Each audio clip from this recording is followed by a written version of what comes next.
Hello everyone, today we will be unboxing a 1 to 1250th scale Kaiser class battleship, the Friedrich de Grosse from VladsToys on eBay. So, let's open this up and see what this model looks like. So I do have the other German battleships, so I would just want to get the final one. So the box is about 8 inches, but the model is going to be definitely smaller. Yeah, so open it right here. We have a bunch of peanuts. I'm just gonna get that out first. That's a lot of peanuts in here. Alright, so here we have the model. Friedrich de Grosse. She's the Kaiser class battleship and was the flagship of the Germans at the Battle of Jutland.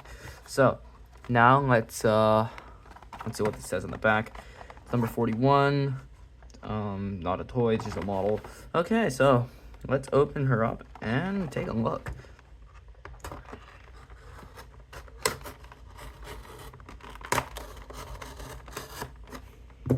Okay.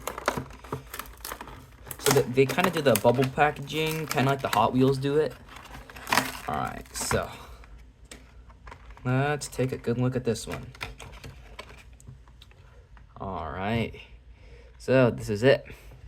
You have the, let's get my pin out so I can point down this stuff. You have the 12-inch turret in the front. There's a forward turret, and then you have another turret right here. So that's she has 10 guns, but she has cross-stick firing, so she's probably only going to manage 8. You have the turrets there. You have the twin super firing in the back.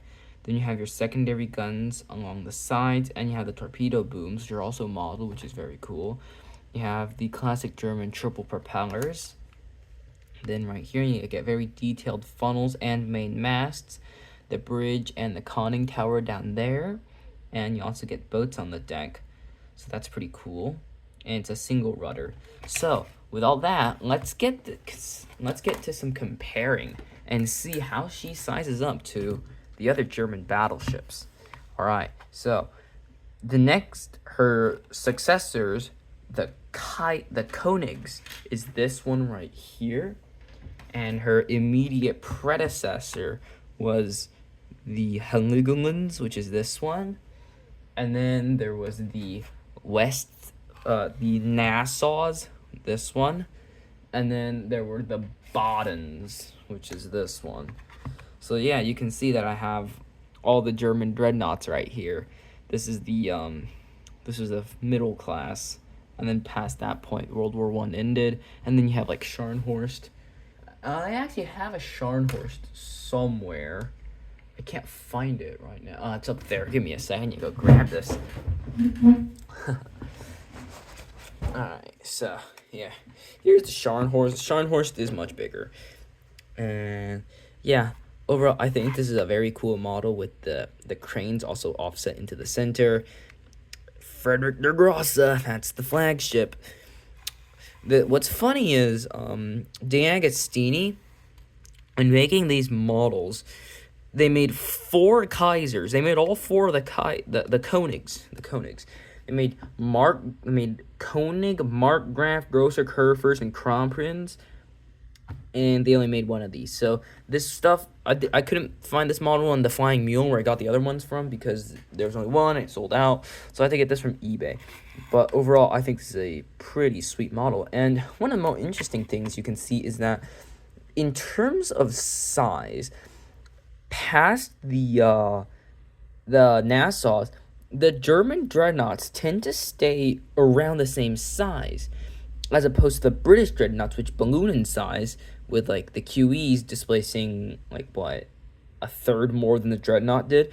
These battleships would have displaced generally very similar to each other. I mean, it wasn't the drastic increase of firepower. They all roughly had the same guns. He's speaking like this had 10 broadside, this had 10 on a broadside, this had 8, but that was an inefficient layout. So yeah, I think this is a pretty sweet model. and you should check them out. The VladsToys guys on eBay. They're from Mississippi, so that's pretty interesting. All right, anyways, like and subscribe. Thank you for watching, and share this video.